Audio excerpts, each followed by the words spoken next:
Roxy Soxy. And good afternoon, Tam. How you doing?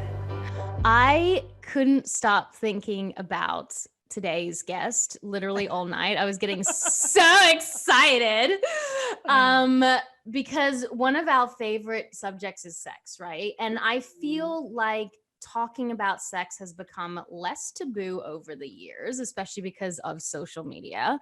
And I have always been super sexually driven. I don't know, like, Rox, you need to tell me about how you feel about your sexual prowess, but I've always been really into sex. I really like sex. I like talking about sex. I like having sex. And I feel like I was kind of the anomaly, like women didn't really talk about it or didn't really like it as much. But then the more that we had people on this show and we had conversations surrounding the subject, I feel like there's a lot of people who really want to talk about sex. I mean, what do you think? What's your sex life like, Roxy? So for me, it was interesting. Before we started this podcast, I did not like to talk about my sex life. I did not. I was such a closed book. And I think that's why too, I ended up choosing the profession that I chose, like being a red carpet host and doing interviews, because I get to talk about other people, a lot of the time. So it's interesting. But for me, I think that the podcast has really helped me to open up and to talk about it more and to be more open and honest, because I find that there are so many people who are experiencing so many similar things. And so it's like, wow, I don't have to feel alone, and it's okay to be vulnerable. So I like talking about it more. I mean, you literally went from like not talking to talking about like your husband slipping on sperm on a towel. Me slipping. I think me slipping. Oh, you slipping on the sperm. And that was in episode 3, Roxy. So I don't know if you were that closed off. I was like, we went from closed off to really open pretty quickly. And then you texted me the other day. You're like, I think it happened again. It almost happened again. So obviously you're pretty open with the subject. I know. Now I'm just like blown wide open. I'm like, okay, I'm slipping on sperm. I'm like trying to not break my neck during sex. There's like so much going on. Yeah. But yeah, it's been really good. So we've hit a good stride now. We're like back on the horse, as they say. Yeah, because you were off the horse for a little second, a minute. And that's what we want to also talk to our next guest about. Like, you were off the horse, and I was like, you got to get back on the horse, but it was hard to do that. It was hard to be mentally and emotionally there and ready for it. Like I just very much like, if I'm not in that sort of mental and emotional game, for me, sex can be distant, and it can be one of those things where I feel like I need, like, even the pre foreplay where it's like you're on the same, mentally on the same. Oh, you're just we're one of those exhausting. I'm like, please just lay on top of me to make me feel better about my life. Like, I don't even care if I don't like him. I'm just like, we'll have a fight and I'll be like, can we have sex? He's like, no, I don't like you. And I'm like, so I'm like, what's the issue? You're like, get over it. It's fine. I'm like, get over it and get under it. It's fine. So thank God we have this next guest, because who do we have, Roxy? Because I've actually we've been trying to get her for so long now that I think when they say, like, you just whittle away at the stone at some point, like you just carve away at it. And I've become so annoying. We've become so annoying that finally she was like, fine, I'll come on your show. I know, it's like, it's taken a while, but we're so glad she's here. We had to get all the ducks in a row, all the, everything in a row and like ready to go. But we're so excited to have Emily Morse here, who is Sex with Emily. I mean, you got to love the name too. Right. She's a podcast. She's a sex expert. She's got so much going on. She knows everything in the realm of sex. One of the things we love to talk about on the show. Mm-hmm. So without further ado, let's welcome Emily Morse, Sex with Emily. Thank you for having me. I'm so glad we made it work. It's been a busy year with scheduling, but I'm so happy to be here with you. Oh, we were going to have you on, regardless of if you wanted to be on here. We were going to track you down. We'd be outside your place being like, hey, Emily, what do you think about vaginal orgasms? We're like, tell us everything. I'm here for it.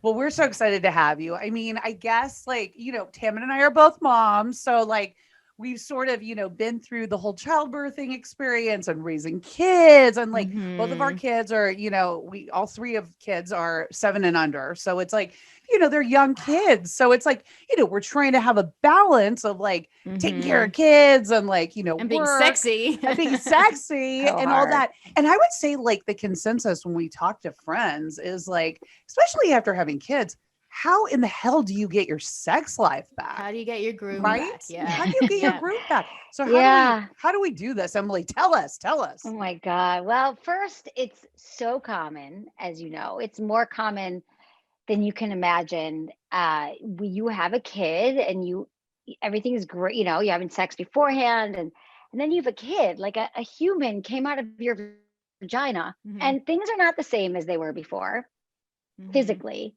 And then emotionally, mentally, you always have this other person to care for. And yet you're still supposed to have time to think about sex and get in the mood and shave and do all the things. And it's almost impossible. Like when they say, can women have it all? Like you can at this point in your life. When you have kids, I think it's really, really hard. And so just so know that people, and you get through it and sex gets better. It does. But there's so much that we don't understand about arousal and desire and what gets us in the mood for sex. So I don't know about you, but I always believe that something was wrong with me if I wasn't in the mood for sex, because you look at men, right? You're both with men. So in heterosexual relationships, or if you're with a man, men have something called spontaneous arousal or desire. Interesting. You look at a man, so they're spontaneous, like they see you, even if you're holding the baby or nursing, they're like, oh my God, I want to have sex. And we know it's spontaneous and we can tell that they're aroused because they have an erection. It is a physical manifestation of their arousal. And so I always assumed personally, when I was in the mood for sex, something was wrong with me because I thought it should just hit me over the head. I should just be in the mood for sex all the time. Well, women have something called responsive desire. We respond to stimuli. So this is one of the only ways that men and women's sexuality is very different. And I used to think it was a lot more, but this is the way where like they get aroused and physically they have a response to that. And then they're like, okay, let's go. But we don't have that. And maybe when we're like, well, when I was younger, I thought about sex all the time. And I went, okay, but you're not younger anymore. And it's hormones and you just had babies. So even not just, our hormones are never the same. Even if you don't have kids, they're never the same as they were in our 20s, and then 30s is different than your 20s. So we have to understand is what gets us in the mood for sex. So for us, it could be your husband cleaned the house. He asked about your day. He took care of the kids when you got home. You had a great talk and you felt really connected. That's the one for me. Yeah, exactly. So these are the things that we need to look at. If you look at your sexual blueprint in the sense of if I asked you, when was the last time you were in the mood for sex? Then we can wind that back and go, okay, what were you doing before that? What was happening that day, that night, that moment? Did you have a glass of wine? Were the kids sleeping already? Were you on vacation? Many people say, yes, we were on vacation. Hotel sex. Hotel sex is the best thing ever. So it's just because you're out of your environment, you're not staring at the same dirty laundry in the corner, and you're not hearing the kids. And it's like, there's just so many factors that go into being really ready for sex and turned on. And we just need to understand those and then get those emotions. So that's more of like the mental, like I would say, if your brain's on board for sex, your body will follow, but you got to get your brain in the game. So that's part of it. And the other thing is there's hormones. I think it's really important for women to always get their hormones checked. And we don't, just in the last few years, and I've been doing this for over 15 years, and have we seen more and more research and science and studies behind hormones, and that there's a lot of precursors to that. So if you were ever on the birth control pill, that could really impact your hormones. It never, even if you go off, which you went off of it, I'm sure to have kids, it's like our hormones never get back. We lose testosterone as we get older and go through perimenopause. Menopause is just like a 15-year process for many women, starting at like 35 to 55 or 20 years it can be, but usually it's like late 30s to early 50s. Anyway, so then hormones, your testosterone drops, your estrogen drops, and all those things also impact your ability to get aroused, to get wet. So there's just all these factors. I know I wish it was like a one answer question, but it's answer. but it's not. And so also when I always say sex begets sex. So the more you have sex, the more sex you want. Telling my husband this one. Yeah. I always want so much sex. Too. And it's just like, sometimes we don't have as much sex because for me, sex is, I don't know, maybe it's my own mental issues, but for me, sex is an intimacy that I don't get with other people. And it makes me feel better. It makes me feel less anxious. Like, I like to have sex, right? But when you have kids, you just obviously don't have it as much. Right. But it's interesting that you said, because I was watching a TikTok last night and the woman was like, you're looking at your husband and you're just, you're so frustrated or annoyed with him. And then he has like a deep and meaningful conversation. And then all of a sudden you're naked. Yes. And that's the thing about this show too. Like, I hope men can listen to it, or women can give tips to their husbands or partners or whatever, and say, like, if you just connect with, like, a women are, and you can attest to this or not, like, are sexually connected a lot of the times through their brains. And when they start to learn about their partners and their deepest, darkest secrets and what they're struggling with, which is sometimes what men don't like to talk about, you feel such a connection. You feel safe. You feel trusted, like you trust, right? Trust is a big one. And then you want to take your clothes off because you're so turned on by that person because you just desire them and love them. But I just don't think men get that. They think that, you know, if they have an erection and the house is dirty, the woman's going to be like, okay, let me jump on top of you. Right. And it's just isn't the case. It's so unattractive, you know? Yeah, it's exactly what you said. The brain is our most powerful sex organ. And we have to get our brain engaged, involved, on board to really be in the moment and turned on for sex. So if we're already in that zone where, let's say, we're not turned on, but we want to get turned on, you know, and we want to like have a little fun and a little nookie, what is like the best way that we can kind of, you know, turn the tables a little bit and like kind of like get to that point so we can enjoy sex and have a good time? So I think the most important thing is, you're saying you want to have sex, but you're just not turned on. I mean, honestly, like, the other thing is that sex is so focused on, so sex is very centered on penetration, like penis goes in vagina and that's sex, but only 20% of women are going to have an orgasm during penetration. And the majority of women have it through other means: foreplay, oral sex, playing with toys, playing with hands, all the things, slowly undressing, slowing sex down. And so if you're just like rushing, right? I mean, some women have orgasms during penetration, and that's amazing, but like most of them don't. So I think it's like, it could be making out again, like slowing things down, getting yourself and playing with toys. Toys is a great way to kind of get your body going. You know, the vibrations, we have so many amazing nerve endings all over our body that when stimulated with a vibrator can feel great. You can have your partner do it. You can do it together. Mutual masturbation is really hot, where the two of you are kind of lying side by side and like turning yourselves on, so you can kind of know that you're getting aroused, and then you're looking at what they're doing, and that's hot, and they're looking at you. So it's kind of like a show and tell. So I mean, that's really, and then deciding like it's important to you, you know, deciding that I really do want to connect with my partner. But there's things you could do, like also, I have this great, so on my website, sexwithemily.com, we have this great, it's been so wildly popular. It's called the Yes, No, Maybe list. It's probably our top downloaded guide on our site. It is our top download site. So a lot of times couples are just like, they get bored of the same sex, or it's just not doing it for them anymore. So it lists like about 80 different sex acts. Everything, things you've heard, things you haven't heard. Maybe it's like spanking. It could be kissing. It could be cuddling. It could be anal sex, dirty talk. And it says, is it a yes, is it a no, or is it a maybe? And then you and your partner can like each take the quiz and say like, oh my God, I didn't know you wanted dirty talk. I want a dirty talk. If we're both yeses on that, or maybes are interesting too. Like, let's explore the maybe. That's a maybe for you, or what? And so, you know, so many times couples just kind of get into a routine. I would say, I'm going to even say the majority, and sex is always the same. So when you add novelty to any situation, especially sex situation, you're going to be more interested and more engaged. So if you guys decide you're going to start doing something together, even if it's just like taking a bath, or in another bedroom, or you're going to start, or in another room in the house, or you're going to dirty talk or do some fun play stuff, that will also keep you engaged, because it's a new way of interacting together. Tammin, we have homework. Are there some people? Do some people never orgasm? Because I've had some questions that I've been sent is like, what if you don't like sex? What if you don't orgasm and don't like sex? Is it that people don't actually like the act of sex, or they just haven't had the person, or they haven't been able to learn about their own bodies to even turn themselves on? There are 1% of the population is asexual, meaning sex doesn't turn them on. They don't want to have sex. They still want romance, but they don't want sex. But I would say that what we're probably hearing from this question is somebody who's pre-orgasmic. Most women can figure out, can have an orgasm.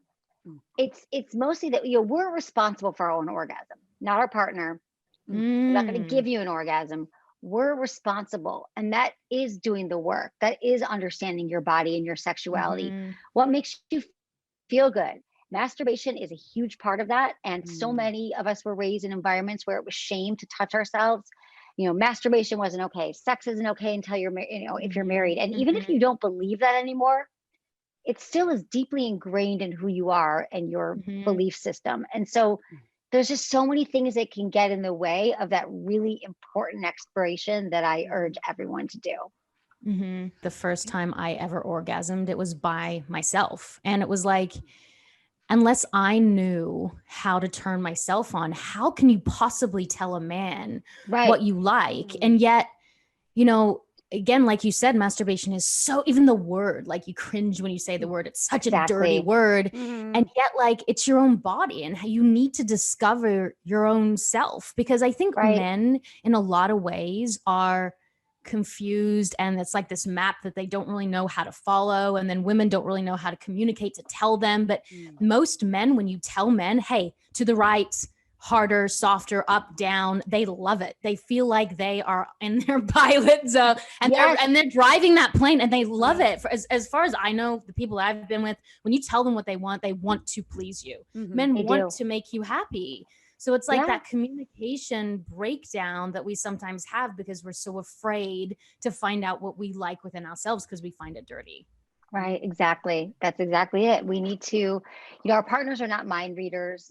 Every woman's different. They could have been with 10 women before you, or in a relationship, and they doesn't mean that you're going to want the same thing as their last partner. And I used to believe that men were like shipped off to some secret school where they learned everything about women's bodies so they would know what to do. I really did. I was like, men know, don't they know? They just show up knowing. They don't know. It's to the right. It's to the right. Right, exactly. They actually don't hard know. Right. Right, exactly. And they do, and you're right, Tammin, they do appreciate feedback. And the lovers who don't appreciate feedback, or they don't care about your pleasure, or they're not investing in your pleasure, not your people. Not your person.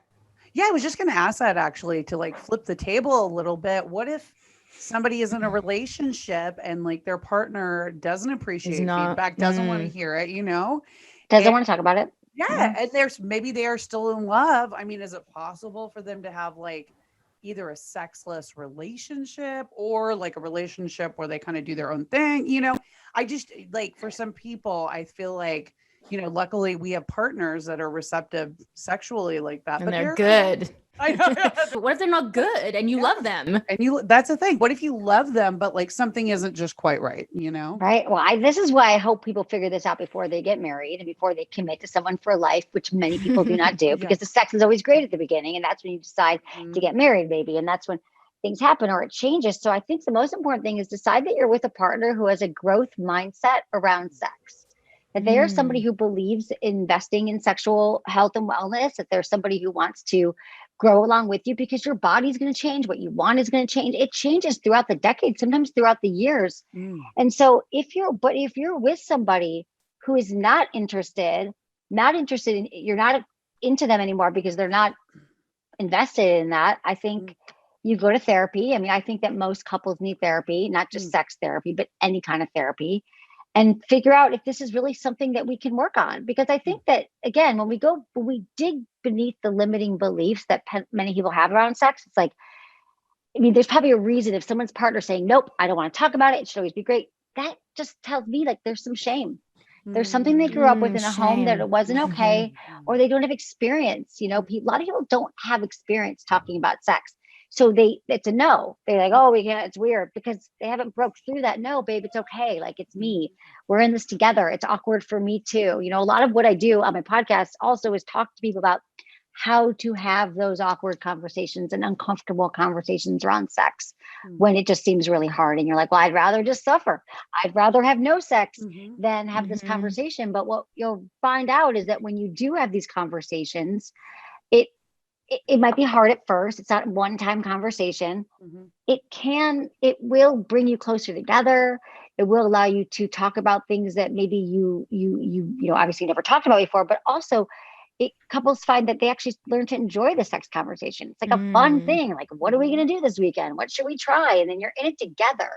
It's not a like us versus them, or one person is leading the sex charge in the relationship, which happens a lot. There's kind of sometimes like one person, it's like, I want to fix it, or I want to do it. It's like, it takes two to tango. Like, there's two of you involved in the sex life. So, and if your partner's not into it, I mean, I don't know. I think a partner who says, I don't want to go to therapy or I don't want to talk about something is like essentially telling you that they're not valuing the health of the relationship. I mean, I don't know, like your car breaks down, you take it to a mechanic, right? Or your business is breaking down, you see a business coach. But like in a relationship, you just sometimes need a little bit of help, right? You just do. And I think there's a really old stigma attached to therapy that just has to go, because it's just really the only way for so many couples to, same. I love talking about myself. Exactly. Like, let's do this for 2 more hours. Yeah. She's not going to cut me off. It's great. I got one question. I got one question a few times, which was about like, as men get older, their erections aren't as virile. You know, from when you first, some of these people on my Instagram have been married for 20 years or whatever, and their erection, their husband's erection isn't virile. Now that's a really sensitive topic to bring up to someone that you love. And obviously, you know, it's not just about the penis, like, you know, it's obviously there's other emotional reasons that you're together. So how do you bring up a subject like that, as one of the questions was, how do you bring up a subject like that without hurting their feelings, but also that you want to be satisfied too? It's a great question. And really the first way you want to start this is I've the 3 T's for communication. I also have a guide for this on my site. It's called timing, tone, and turf. And this is how you want to have any conversation about sex. You don't want to have it. So the turf is outside the bedroom. People often think, well, I'm going to have it in the bedroom. Like, babe, I noticed your penis wasn't as hard. Like, that's not where you want to have it. Leave it for sleeping and sex. The turf could be when you're out and you're somewhere that maybe you're walking the dog together, or a great tip is when you're driving in a car, because then you're not making, like, you still have to be making eye contact, but you're having the conversation, you know. So turf is outside the bedroom. And the timing is when you're not halt, hungry, angry, lonely, or tired. Just remember that. Or drunk. When you're chilling or drunk. I don't think I have any other times, Roxy. I know, that's the thing. But you got to find that sweet spot, even if it's just for a few minutes a day. And then your tone is light and it's curious. It's not defensive. It's not angry. And I mean, it's not, you know, a lot of people have these conversations like, I noticed your penis wasn't hard anymore and I can't have orgasms. No, I mean, I don't think she's going to do that. But really, it's like, I want, you know, and another reason why we don't have these conversations is because we are afraid we're going to hurt our partners. So we just say, that's just too unbearable. I don't want my partner to leave or feel bad about their penis. I already know. So really just saying, you know, hey, babe, I realized we've been together a long time and we've never actually talked about our sex life in depth. And I would say, blame me. Say you were listening to a podcast and you heard Sex with Emily and she said that, and she maybe think about it. Like, everyone just take this note. It works. And then you could say, I realize we've never talked about it. And gosh, you know, how amazing, we've been together this long and I love our sex life and I want to talk to you about something. And I want you to know that this is about both of us and I'm not trying to hurt you here. I really care. And I've noticed lately that, you know, your penis isn't as hard. And I know that happens because, you know, I noticed lately that your erections aren't as strong. And I've done some research, because the truth is, it's true, as men get older, it's loss of testosterone, just like women, loss of arousal. So, and I wonder if you want to talk about it. There's some solutions. And then she could even lead with some stuff that she wants. I thought we should talk about her sex life. I want to talk about some things that I need. Maybe she needs more foreplay. Maybe she wants to buy a toy, and then say, I also notice it seems to be kind of paining you, because I'm sure he's probably brought up in the bedroom and said, oh God, I'm not as hard. I mean, I'm thinking if they're that close, they're married. And then she just says, you know, I've done some research. it seems like it's something that we could work on. It doesn't have to live with this. You don't have to live with any of this sexual pain or frustration or not having the erections. Get checked out by a urologist, find someone who does bioidentical hormones, and get your testosterone checked. A lot of times though, it could be also, it's all about blood flow. So if the erections happens because you're getting like a clog, if you will, like in that area. So the blood isn't flowing as well. So there's also some things you could do. Like you have to also look at diet and exercise, nutrition. Are you moving your body? You know, how's your brain function? Because really your brain and your genitals are sort of, it's all the same. If you got a problem with your brain functioning, you're not able to focus, you're foggy, there might be some problems in your pants as well. So really just making sure that you're overall healthy, but, and, you know, it is men in their 40s, 30s, 40s, but it doesn't, you know, there are a lot of things you could do, but getting your hormones checked is really important. And so the conversation, like, I know I said it and you're like, oh, really? Like your erections aren't? Because you think like, aren't they going to not have an erection if you say, yeah. You know, like the minute you bring up the thing, then it's anxiety, which you said doesn't, then they're going to be thinking about the thing. And then the anxiety brain means that there's no blood flow to the thing, to the penis. Well, I'm sorry, I'm saying things so many times. Before sex. You don't say it right before sex. You just say, I want you to know, like, and here's the other great thing is the compliment sandwich. Remember this, all the things you love, you start with something that you're loving about your sex life. Like, God, I thought we should have our sex life because it was so hot what you did last week. The way you went down on me, or that orgasm I had was crazy. And then the middle piece is like that's like the first piece of bread. The middle piece is like, and I thought, you know, I noticed that like sometimes it's just not as hard. And I just want you to know that I've been looking into this, that I'm cool with it, but I thought we could just get the most up-to-date solutions, and there's some stuff available. And then you end it with like, and I think if we both are able to talk about our sex life and make some of these changes, that we'll continue to have the best sex ever. And, you know, just kind of like it is tricky. And also sometimes the first conversation is just, I realize we never talk about our sex life. Like if she's been with someone for a long time and say, why don't we like talk about the 3 most memorable time we've had sex and switch papers? Like, why don't we do a bucket list? Why don't we, it could be lighter. And then the next time you bring up the penis, like there's no, if they've been living with it for a while, you don't have to be like rush straight to the erection thing. But it's really just, it's just like getting comfortable talking about it. So like people always say, like, you just don't go from like 0 to 60 if you've never.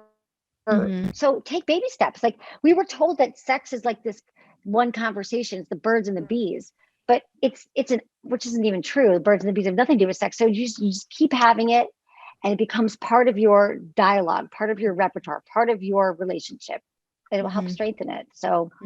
And how about, you know, especially with kids, and I know this is something that I kind of, you know, struggle with internally about when to tell my daughter about sex, you know, like when to sort of, because I want her to have a healthy, you know, while growing up, like have a healthy idea of sex, obviously, you know, to hold it close. So it's, you know, something that's important to her, but like also to not feel kind of like the dirtiness and the ickiness that I felt growing up, because we didn't have like open dialogue about sex, you know, in my house. Most people so like, didn't. Right. And so it's like one of those things that's like, when do you start talking to your kids about having sex? I'm like, what is the right time? And what are the things you should say to them? And how do you make them not feel dirty, you know? Well, it does start at home, and it starts, or, you know, here's the thing. It's like it starts with them feeling comfortable. How old's your daughter? So she's 7. Okay. So, you know, the challenge is, and then so many parents have this challenge, is that especially in America, well, I guess most places, they've already started to get the message that their bodies are private. Like no one should touch it. Maybe they were, I'm not saying your daughter, but a lot of kids were touching themselves at a young age, and their parents were like, no, don't do that. That's private. That's, you know, just go to your room. And they've already been shamed in some subliminal way that they, you know, age 1 to 7, stuff happens that you don't even really remember, but it can happen. So I think that as soon as they start asking you, answer the questions with an age appropriate answer, and you talk to them about consent and that no one else can touch your body, you name the parts. You know, you think about like when you're a kid, people are like, oh, here's your knees and your thighs and your stomach, and they jump right to your stomach, and like this body part has no name. So for so many women, they're like, what is that? And they're like, oh, it's your vajayjay, it's your hoo-ha. No, you call the vagina, you call the clitoris the clitoris. And you know, I have a friend who's a sex educator, and her 5-year-old daughter found her vibrator. And instead of saying, oh no, don't pulling it away, she's like, Mommy, what's this? She's like, oh, that's my toy. I put it on my vulva, because the daughter knew the vulva was the external part of vagina, and it feels good sometimes. That's what I do for it makes me feel good. And the daughter's like, oh, okay, and put it down. It's like we have weird reactions to sex. We're so protective about sex, and so they can read that. So I just think you answer the questions truthfully, and you talk about their bodies, and you talk about, you know, parts, and you just sort of start where you're at. And you can even say, like, if you don't have an answer, you get back to them later. But if they ask, you just, again, answer with an age appropriate question, and you just keep having the talk. And what is the correct response if you walk in and they are masturbating? Like, what is, you know, what do you say? Right. What do you say to them? I just say, oh, does that feel good? Yeah, that feels, oh, I'm so glad. I'm going to leave. Like, I'm going to walk out. Like, you just kind of, honestly, the best thing to do is say, oh, I see you're doing dinners in 5 minutes. And you just let them touch themselves. Yeah, that feels good when mommy touches herself there too. Okay. Just make sure that you're the only one that does that right now. Yes, I think that's right. That's honestly, like, it's because then it's not shamed. It's not like, oh, what are you doing? Don't touch yourself. If you came in and she was playing with her Barbies, you'd be like, oh, cute. So I know this is a practice, and sounds very like kind of crazy to some people, but that's really how it's just like celebrating them. Like, I know that feels good to me too. And if they're in the living room doing it, you're like, oh, I know it feels good, but let's wait till you're in your room, because right now we're sitting around as a family, you know, better to do that in your bedroom. It's interesting that you said that, because my daughter was like, oh, mommy, like 2 years ago, we were all running around naked, and like we were laughing at each other's penises and like penis and vaginas, or because we say use the correct terms. And I went straight to what you just said. I was like, you must not do that, you know, and my husband, which sometimes he's more like that with other subjects, but he was like, you know, they're just kids. They're just exploring. There's nothing, you're making it into something that it wasn't even something in the first place, you know? Right. And so it's just, it's definitely a mind shift, because I went straight to shaming her about looking at other kids' bodies. I was, you're too young. You should not be doing that, when she was just exploring. Right. Exactly. You know, there's only really one place in the world that I know about, and that's like in the Netherlands. They actually start teaching sex ed, kind of what I've talked about at a very young age, but it's not like they're teaching about like intercourse or babies, how babies are made. But again, they name the parts. They teach kids about consent. When kids get older and they start having feelings for somebody in 3rd grade, they explain to them what's going on with their emotions. They talk about orgasm. They talk about pleasure. I mean, the thing is that in our sex ed in America, if they do teach it, or in most of the Western world, if they do teach sex ed, it's usually very fear-based. Like, don't get pregnant, don't get an STD, but there's nothing about pleasure. So then we go off to have sex, and we're like, well, where's the fun part? But we don't teach about orgasm and masturbation. And so really in the Netherlands, you find that kids have sex, or young people have sex, and they'll talk to their parents about it. And the parents will like ask them, like, did you use protection? Was there pleasure? You know, it's totally a normal conversation. And that's probably one of the only places I can think about that actually does it in a way that I would love to see us adopt more of that in the Western. Yeah, sex is such taboo. World. It's so shameful. Like I said to my husband the other day, I was like, we watch TV and you see someone's head chopped off, or you see someone like literally a dead body on the news in the street. You see a nipple, and it's like such an uproar. It's like our bodies have become such an issue. I mean, it's just a breast is a breast. I mean, in Australia here, my kid is 7 and my other kid's 2, and she'll just change on the beach really quickly, and no one even looks over. But if that was in the States, it would be such a problem. I posted an Instagram picture with us with hearts on our butts, and it kind of went viral because people were just really against the fact that my children, and they had heart emojis over everything. You couldn't see anything. It was their backs. And I was like, we need to celebrate our bodies, and maybe we won't dislike them so much as we grow up if it's not such an issue. That's the other thing, is that we don't celebrate our bodies at such a young age. Like they start to feel shame about it. And so celebrating their bodies and making them feel comfortable in it and not making it a thing. So I'm glad you're having that experience there. It's so interesting because men are so connected to their penises, you know, and it's like they're so proud of it, you know, and it's like we as women, it's so sad because it's like almost the opposite. Like we're almost so shameful of our vaginas, and we can't even say the word, right? It's like that's the thing. We are very shamed about our bodies. Men are obsessed with their penises, and women are like, oh, I don't like my vulva, or my vagina is weird. And I just think that women can't even look. They don't even like take a mirror. I always tell women, like, take a mirror, like look at yourself, look at what's going on down there, understand your body. But here's Right. the other thing, going back to your first question, why aren't we in the mood? Think about it. If we have shame around our bodies, or we don't love our body, we feel like we've gained weight, or we don't like our vulva, or whatever it is, how could we possibly get in the mood for sex? Like all day long, we're walking around hating our bodies. And then all of a sudden we're just to be in the mood for sex. But yet all day long, we've been like, not all year or all our lives long. It's just, you got to start to, work on that body. Like, right. I don't want to say body love. Now everyone's going to love their body, but just body neutrality is much better than body hate. I've had about 30 of the same question about medication and sex. And I do feel like, because of what's going on in the world, a lot of people are now on anxiety and depression medication, probably more now than ever. And it's completely ruined their libido, and they do not know how to get it back. And they're just like, what is your advice? Like, is it even possible to be on medication and still be having good orgasms or blood flow down there? Like, what actually happens when you take medication when it comes to your sex life? Yeah, well, when you're on like an antidepressant, like an SSRI, which is like Prozac, Celexa, Zoloft, that absolutely can have an impact on your libido. Now, sometimes the side effects do subside over time. Like after a few months, you'll find like, oh yeah, my libido came back, or I'm able to have an orgasm. But also, it's important to talk to your doctor and to say, like, you know what, this isn't working for me.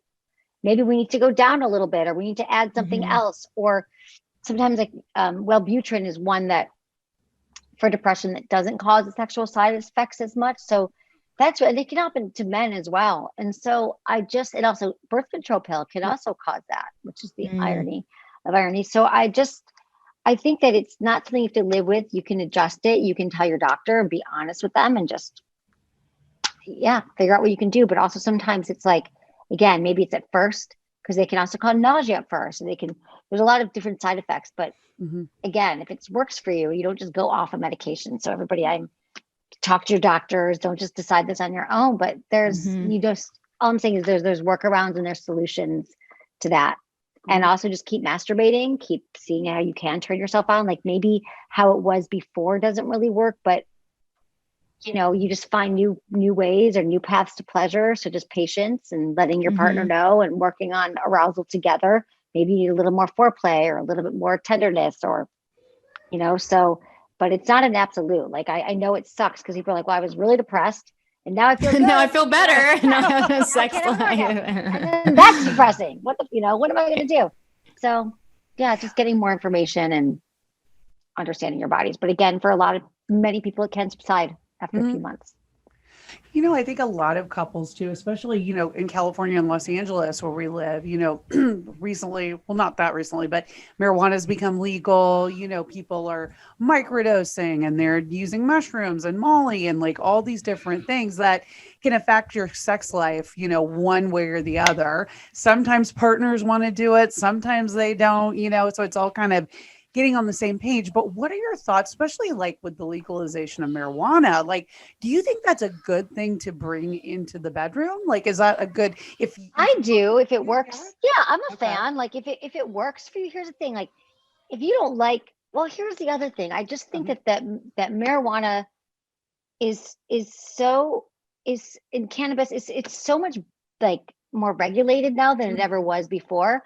So like people are like, oh, I could never do an edible, or I had a bad experience in college. Like it's really different now. Like you know exactly what you're getting, how many doses are in it, and things. And I think that it can actually take the anxiety away, some of the stress. You take it in the bedroom before you have sex. It just kind of can help with that anxiety, with racing thoughts. You can take some that helps you be more embodied, literally more in your body. You can have more intense orgasms. You can. So I'm a fan of it for I think that it can really help so many people. I work with some brands I love. Well, I've known them forever. Foria, it's Foria. They were like the first, like probably like 8 years ago, who started. It's a friend of mine. He had a condom company, and then he's like, I'm going to get into like cannabis and sex. And so then he started doing this, and they still have this amazing like lubricant right now. So if you don't want to smoke it or you just want CBD, Foria came out with a lubricant that has even more CBD, because the CBD matters, the quality of the CBD, like the concentrate of it. So they have one that they have like a pre-sex one that you can use, or they have a lubricant, and it's like just oil and cannabis. That's it. And it's just, and what the great thing about it is a lot of women report that it helps them with anxiety or with pain. And it just helps you relax and get in the moment. So I say like try it out at a night when you're just with your partner, and it maybe just, I mean, again, drugs are not for everybody, but if you're having a glass of wine, this is a different impact. This is a different impact on your brain, on your body. And yeah, I think it can be a great way to connect, and to just sort of, the thoughts can sort of go away and help you be present. But See, again, case by case basis. Yeah, I like that. I like kind of mixing it up a little bit like that, because to me, like marijuana is more of like it just kind of like calms me, and it's like a little more neutralizing. So it's kind of fun to do that, right? Like, yeah, absolutely. I definitely I'm a fan. You're a fan. Okay, good. And I definitely know what I'm getting Tammin for Christmas. No, I had marijuana once, and I drove myself to the hospital, and I thought I was dying. It's not, you know what? Once you had that experience, you don't want to go back there. I get it. That's like the opposite. A lot of people had that. It's too much. Yeah, they have too much the first time or one time. It's just different now, like different 2 milligram of something. I mean, yeah, I'd like to try everything. No pressure, but this is one. Tammin. So, okay. So thank you for my over the top pressure right there, Roxy. Every day I'm getting texts. Weed. I just know what I'm getting you for Christmas this year. One puff. Same.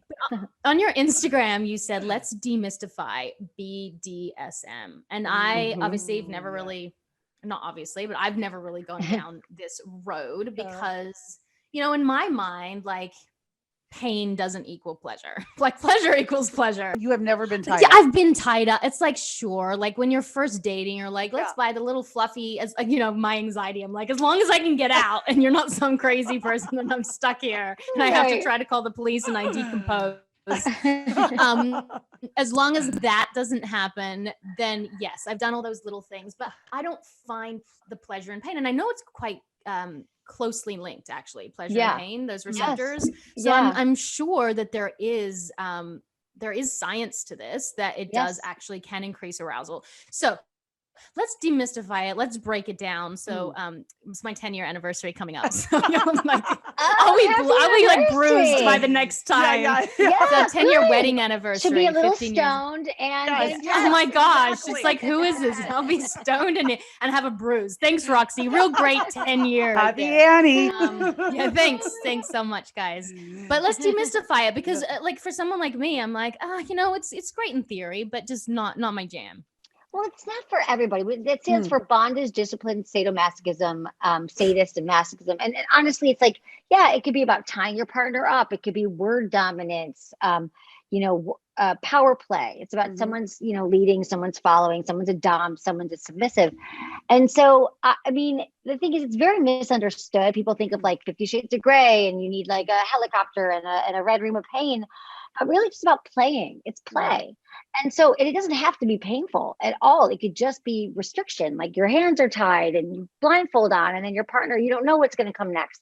And that's exciting. And that's something new, because you're always having, many of us in long-term relationships are having sex the same way, the same time, in the same room all the time. So it's a new way to play, and it can be a really big turn on. Pleasure and pain are really closely related in the sense of like, it's actually the same receptors in our brain that experience pleasure, experience pain. And so it's really about like and also people who experience it, it's like pain can be light spanking or, using a paddle or your hand. And it's not like it's terrible pain, but for people who are doing it, they say that it's less painful when it's during sex, because you're already in this arousal state. And it's about endorphins, right? You can get the same rush. And if you're with someone having sex, it's like, it can feel really good.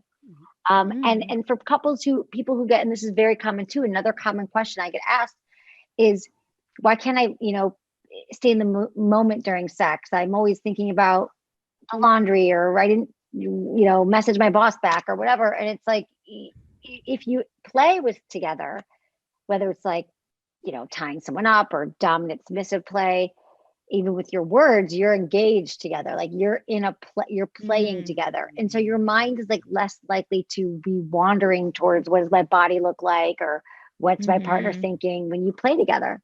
So I like it too. Well, I mean, I like. What exactly did you do last night, Roxy? Okay, let me tell you.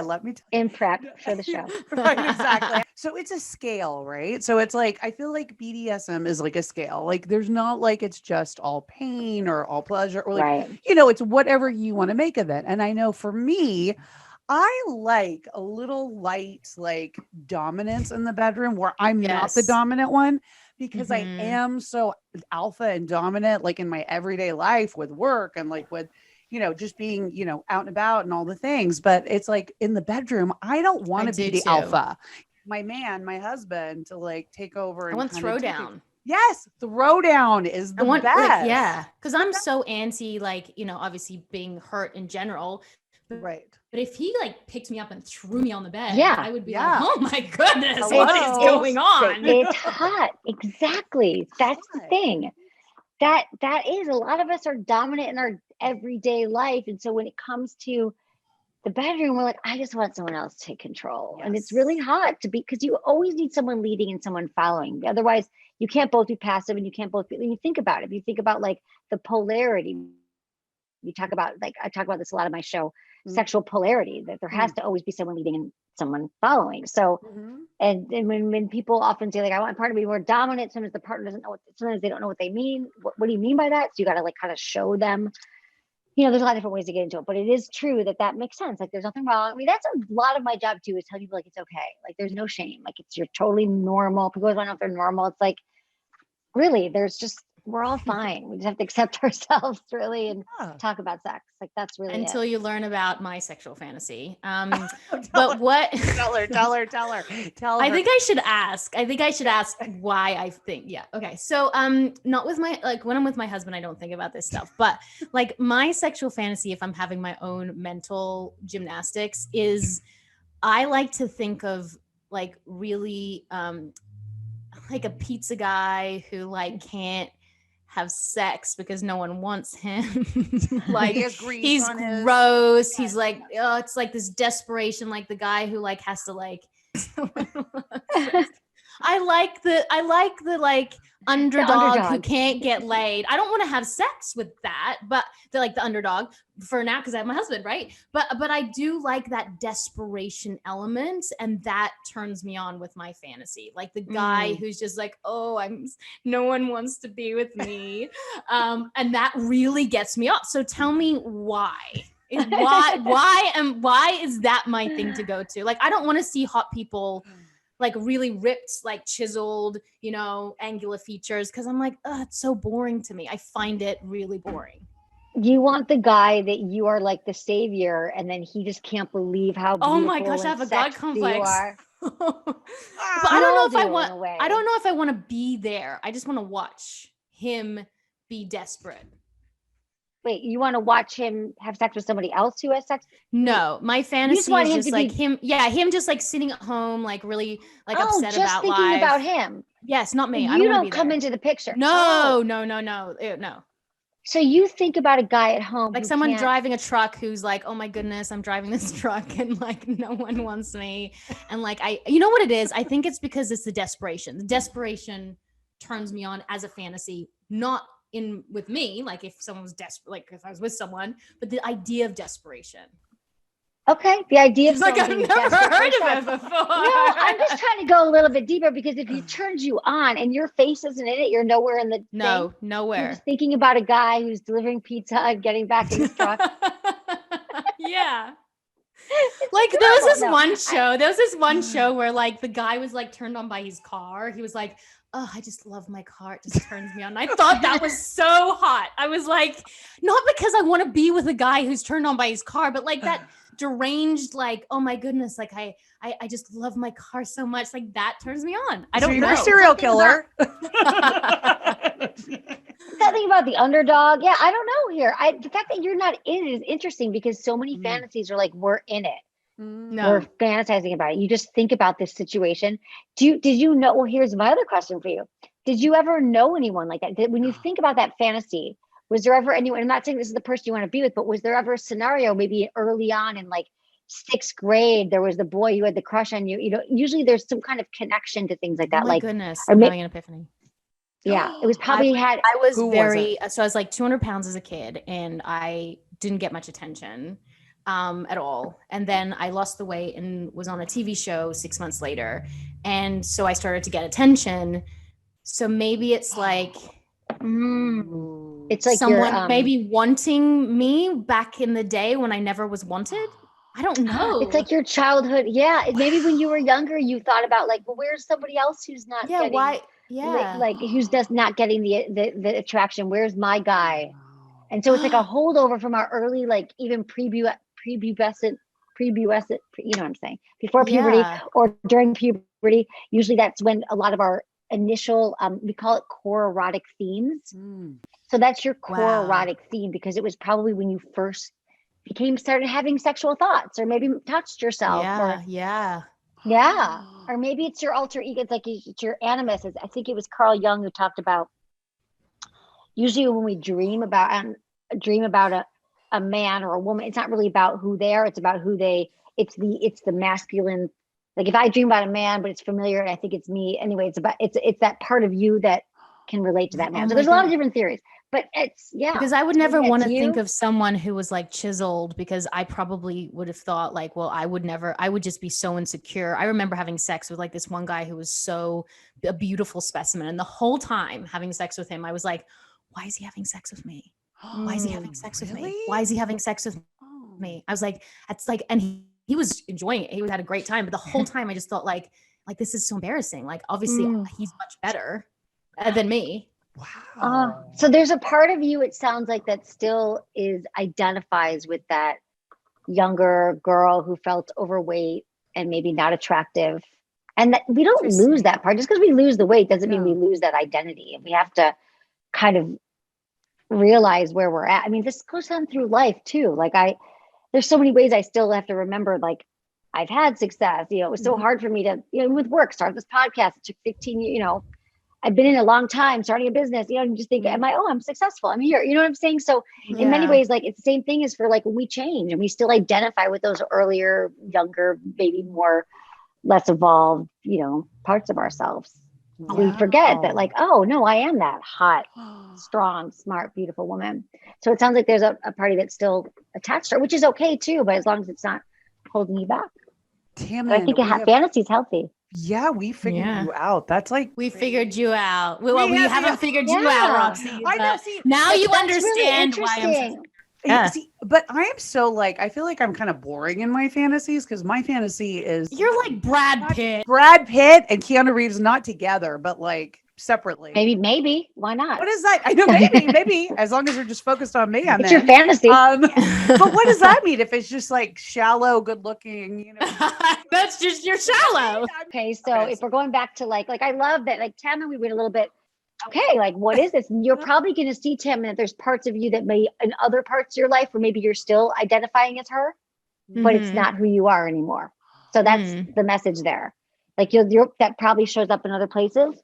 Okay, so Roxy. Don't worry, we're not leaving. First, let me just say this: that fantasies are people who have a healthy fantasy life, and most of these fantasies are healthy, report having more satisfaction. So it's really important to have fantasy. Like if you don't have fantasy, cultivate fantasy. It's a very big part. So like, I think that's great. But for you, that's really common to think about having sex with celebrities. One of the top fantasies in the world. Like there's a guy named Justin Lehmiller. He's a researcher from the Kinsey Institute. And he says like, it's like, that's like the most common fantasies that we're thinking about. Somebody who is turned on and like somebody who's famous, somebody who we recognize and that is hot. Like that's just like, of course, like who doesn't fantasize about Brad Pitt? So to me, it's just like, that's a healthy fantasy. It's maybe, I mean, that's just like someone who's attractive, who's desirable to everybody else. And then he wants you. Because that's why I asked about Tammy's fantasy. Is he in it? Like, is he, are you in the fantasy? Because most of us, we are the subject of the fantasy. So usually we're the subject of it. So like, we want to be desired. We want someone to ravish us. And this is a very common fantasy, especially for women, that we want to be like the center of someone's attention. Like that's why a lot of women have like the fantasy of being taken, right? It's because there's a lot of reasons for it we won't go into, but it's just like, if someone adoring you and desiring you, why not have it be Brad Pitt? Like, what, you know what I'm saying? So just that thing of being taken, of being adored. And for many women who grew up with shame around sex, or it wasn't okay to fantasize, and it wasn't okay, that to think that I'm being taken, it's kind of against my will. I didn't initiate it, but like Brad Pitt showed up at my door and rang the doorbell, and I had to go with it. I mean, one step closer to making it happen. I mean, I would open the door and I'd be like, "Are you here for Roxy?" Like, I would never think he'd be there for me. I'd be like, "Oh, sorry, I'm waiting for my pizza guy from the truck." Like, I would never be able to be like, "Oh, do you have pizza, Brad Pitt?" Like, I would just not think he would be there for me. And then if the pizza guy showed up at my house, I'd be like, "Oh, wrong house, Tamara's down the way." Yeah. She'd be like, "You're not here for me, obviously." I feel like we all got closer today. Being naked with she's ready with the pepperoni. Well, I'm glad that you figured us out. Thank you so much. Like, I thought it was about everyone else's questions, but I now have some soul searching, sex soul searching. This is a big moment. Yeah. Well, hopefully we'll see you again. How do people find you? Obviously, we know you have your podcast. Please let everyone know. Everything is Sex with Emily, sexwithemily.com, Sex with Emily on all social media. You can, send me your questions on Instagram. Feedback at sexwithemily.com is a great way to do that. I release 2 podcasts a week. You can subscribe on all podcast platforms. Sex with Emily everywhere. And can people see, or can certain people come and see you if they're in Los Angeles? You do that? I don't. No, I don't do that anymore. But they can send questions. And now on my podcast, people can call my hotline. Okay. I think it's 559-TALK-SEX. 559-TALK-SEX. And they can leave me a question there, a voicemail, and we call them back, set up a time, and I can do like a one-on-one session with them during my podcast. Oh, very nice. Yeah. So everyone, thank you so much for the show. I know that everyone's been very interactive around this show. They have been asking questions for a couple of days now. This will come out tomorrow. So if you're listening to it, it's today for you. And thank you so much, guys, for listening. We are Women on Top Official on Instagram. And Women on Top podcast on Facebook. And we have a Women on Top group on Clubhouse. And please don't forget to rate, subscribe, and follow on all the podcast platforms so we can keep bringing you amazing guests like Emily. Yes. And I am Tammin Sursock. And I am Roxy Manning. And we are Women on